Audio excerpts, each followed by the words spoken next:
सोचो एक कॉलेज में पढ़ता हुआ सीधा साधा सा लड़का कॉल बॉय बन जाए तो क्या होगा। दोस्तों ये एक जापानी मूवी है और इसमें एक बार में काम करने वाला सीधा साधा सा बंदा कॉल बॉय बन जाता है। तो उसके साथ क्या क्या होता है ये जानने के लिए मूवी को एंड तक जरूर देखें। मूवी की शुरुआत में हम एक लड़के को देखते हैं जिसका नाम रियो होता है। रियो एक बार में काम करता है ताकि ये अपनी यूनिवर्सिटी की फीस भर सके वहाँ से पैसे कमाकर। इसकी लाइफ काफी ज्यादा अजीब होती है, पढ़ाई करना और यहाँ पर आकर बार में पूरे दिन भर काम करना। इसकी लाइफ में कुछ ऐसा नहीं था जिससे रियो को मजा आए, यानी कह सकते हो ये अपनी लाइफ का बोरिंग इंसान है। एक दिन रियो का फ्रेंड इसी बार ओनर के साथ यहाँ पर आता है और ऐसे ही इन दोनों फ्रेंड्स में बैट लग जाती है कि कौन सबसे बढ़िया ड्रिंक्स बनाकर इस लेडी को पिलाएगा। रियो का फ्रेंड कहता है देख तू मेरी तरह ड्रिंक्स बनाना सीख ले ताकि लड़कियां तुझसे इम्प्रेस हो जाएं। रियो कहता है मुझे लड़कियों में कोई इंटरेस्ट नहीं है, मुझे नहीं करना उनको इम्प्रेस। फिर वो दोनों ओनर को ड्रिंक पिलाते हैं। ओनर ड्रिंक टेस्ट करके बताती है रियो के फ्रेंड की जो ड्रिंक थी वो काफी ज्यादा अच्छी थी और वो रियो के फ्रेंड के साथ वहाँ से चली जाती है। जब रियो गिलास उठाता है तो वहाँ पर उसको एक कार्ड मिलता है जो वो लड़की छोड़कर गई थी। उसमें लिखा है कि मैं बाहर तुम्हारा वेट करूंगी, तुम मिलने जरूर आना। और फिर वो वहाँ जाता है तो वो उसे मिलती है और उस लड़की का नाम शिजुका होता है। शिजुका रियो को लेकर अपने साथ अपने घर में लेके जाती है और फिर बेडरूम में ले जाती है और अपने कपड़े उतारने लगती है। रियो को लगता है अब तो मेरे को भी प्यार मोहब्बत करना पड़ेगा। वो भी अपने कपड़े उतारने लगता है और कहता है पहले तुम शुरू करोगे या फिर मैं। तभी यहाँ पर एक गूंगी और बहरी लड़की आ जाती है जिसका नाम साकुरा होता है और ये शिजुका की बेटी होती है। शिजुका कहती है मैं तुम्हें प्यार मोहब्बत करते हुए देखना चाहती हूँ कि तुम कैसे करते हो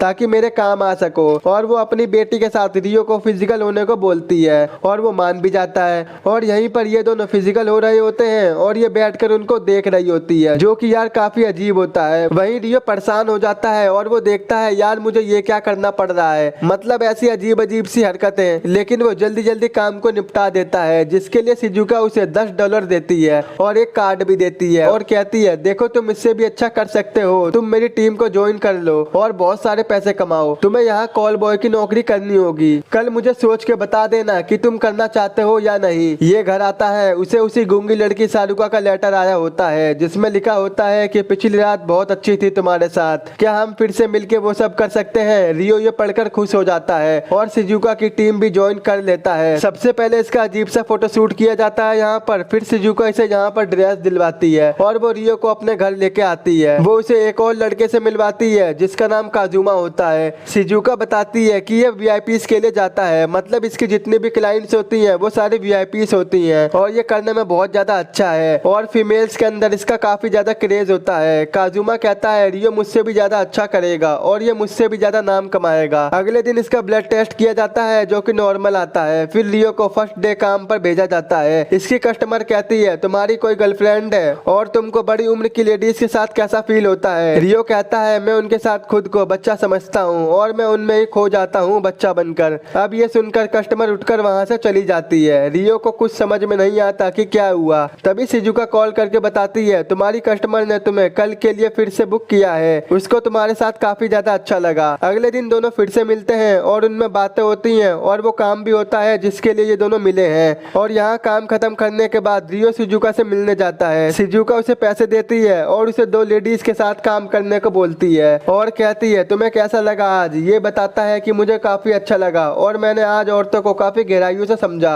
अगले दिन रात को रियो अपने से काफी बड़ी एज की औरत से मिलता है। वो इसकी बातों से काफी इम्प्रेस हो जाती है और वो उसको अपने घर लेके आती है और रात भर ये दोनों बातें करते करते निकाल देते हैं। इनके बीच कुछ नहीं होता। अगले दिन ये शिजुका हारुका ये तीनों डिनर करने जाते हैं। शिजुका उसे बताती है तुम्हारे क्लाइंट्स का कहना है कि तुम्हारे साथ वो अपनी एज का जो गैप होता है उनको फील नहीं कर पाती हैं, उनको लगता है वो जवान है तुम्हारे साथ। और वो कहता है कि जब मैं 10 साल का था तभी मेरी मॉम 37 साल की थी और उनकी डेथ हो गई थी और उसका रीजन मैं हूँ, इसलिए मैं मेरी मॉम की एज की औरतों के साथ बहुत खुश होता हूँ और उनको खुश रखने की पूरी कोशिश करता हूँ। और वो उनको मिस करके रोने लग जाता है। अगले दिन रियो एक कस्टमर के पास जाता है और ये कपल होते हैं। हस्बैंड व्हील चेयर पर बैठा होता है और जो उसकी वाइफ होती है वो नॉर्मल होती है। हस्बैंड कहता है तुम मेरी वाइफ के साथ फिजिकल हो और रियो को ये सब करना पड़ता है और वो आदमी बैठकर इनको देख रहा होता है और वो उन दोनों की वीडियोस बना रहा होता है। और एंड में वो कपल्स काफी ज्यादा खुश होते हैं और खुश होकर वो एक्स्ट्रा पैसे भी देते हैं और रियो अब बड़ा बन गया होता है, मतलब उसको भी वीआईपी कस्टमर मिलने लगे हैं, उसका प्रमोशन हो गया है और बार में काम करते टाइम एक दिन रियो की फ्रेंड मियोंग उससे मिलने आती है। मियोंग इसकी कॉलेज फ्रेंड होती है जो इसकी अक्सर नोट्स और पढ़ाई में हेल्प किया करती थी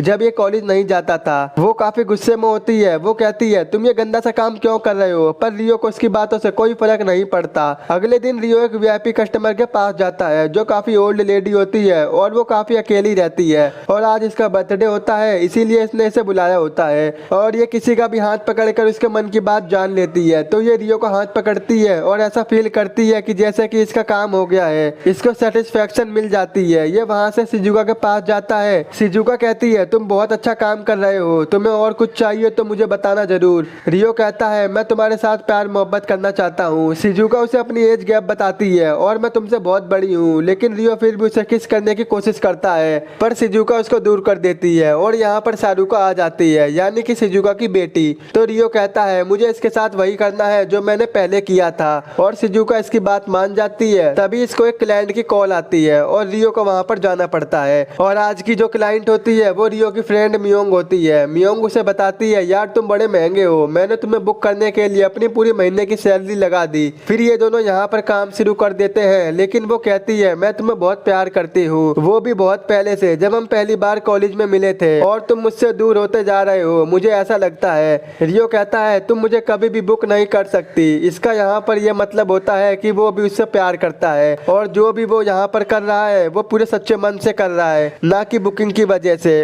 और फिर ये दोनों इमोशनल हो जाते हैं। रियो फिर शिजुका के पास आता है और शिजुका इसको बताती है कि मुझे एक बीमारी है, इसलिए मैं तुम्हारे साथ कुछ भी नहीं कर सकती और पहले मैं कॉल गर्ल का काम किया करती थी और एक दिन मैं प्रेग्नेंट हो गई, पता नहीं कैसे, और फिर मेरी एक लड़की पैदा हो गई और उसी टाइम में बीमार हो गई। रियो कहता है कि मुझे तुमसे प्यार हो गया है। तभी सारुका वहाँ पर आकर ये सब सुन लेती है और फिर ये यहाँ पर साकुरा के साथ चालू हो जाता है। बार में साकुरा रियो से मिलती है। वो शिजुका का लेटर लेके आई थी जिसमें लिखा होता है पुलिस को हमारे काम के बारे में पता चल गया है, पर मैंने सारा डाटा डिलीट कर दिया है, तो तुम टेंशन मत लो, तुम नहीं फंसोगे। और हाँ, तुम्हारी मदर भी एक कॉल गर्ल थी, मुझे पता है, मैंने उसके बारे में जानकारी निकलवाई है और उनकी मौत हार्ट अटैक की वजह से हुई थी, ना कि तुम्हारी वजह से। इसलिए तुम दिल पर मत लो कि तुम्हारी वजह से तुम्हारी मॉम मरी है और मैं अगर बच गई तो तुम, मैं और साकुरा तीनों साथ में रहेंगे। अगले दिन रियो उसी ओल्ड लेडी के पास जाता है जो कि हाथ पकड़कर सब कुछ बता देती है। वो जब रियो का हाथ पकड़ती है तो वो उसे अपनी सारी स्टोरी बताती है